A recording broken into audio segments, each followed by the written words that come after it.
Our panel Narratives of War, War of Narratives will delve into the toxicity of discursive practices, social media and communication in the context of war narratives. We will explore several thought-provoking topics and questions, such as who emerges victorious in the war of narratives, how we can challenge the toxic nature of narratives, and how our narratives can be weaponized. The panel aims to bring together scholars, researchers, political philosophers, war correspondents, and civil society representatives to address these significant questions and bridge the gap between academia and the narrators of armed conflicts.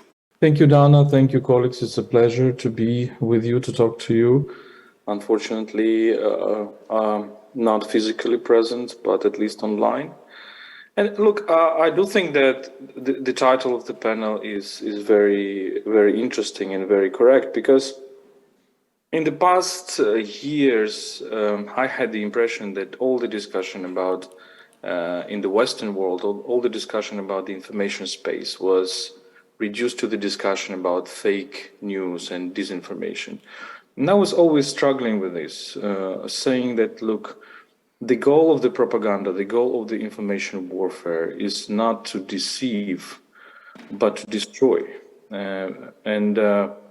To destroy the people, to destroy identities, to destroy faith, to destroy trust.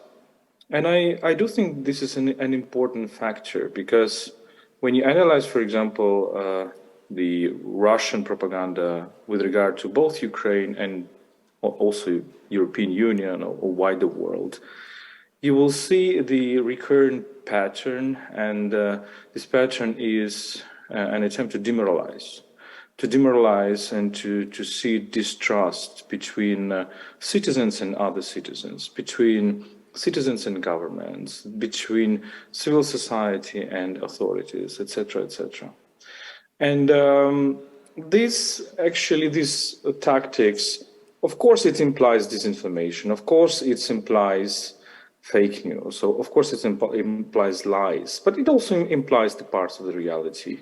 It also implies partial truth. And the key thing about the information warfare is not that it is either pure lies or not pure lies. It's about the mixture, how you put, how you combine certain elements where there are true elements or false elements into precisely a narrative, a story.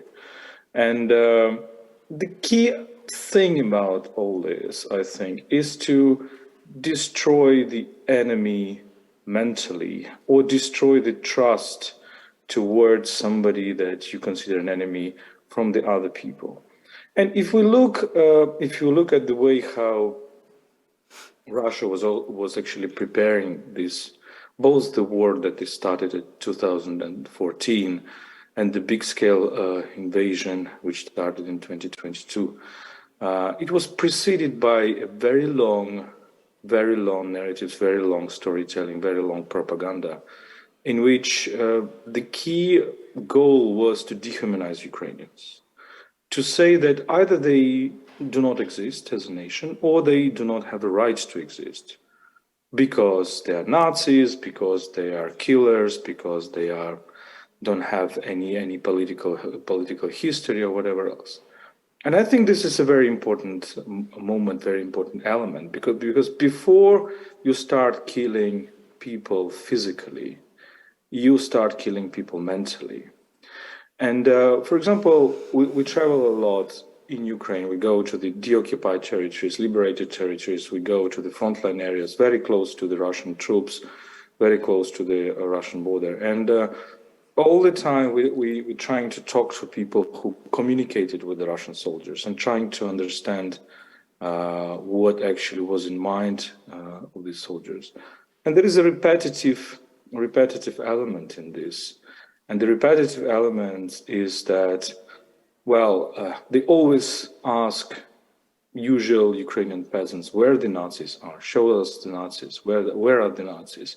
So they came convinced that the country is somehow penetrated with these imaginary Nazis, and therefore they will be killing them, and they would rather kill as many people as possible, thinking that there will be Nazis among them. And I think this is a very, very important point you ask about toxicity, and probably we will discuss this in this panel. I think that basically the most toxic thing about propaganda, about information warfare, is that it leads to real war. It leads to hatred, and it leads to real killing.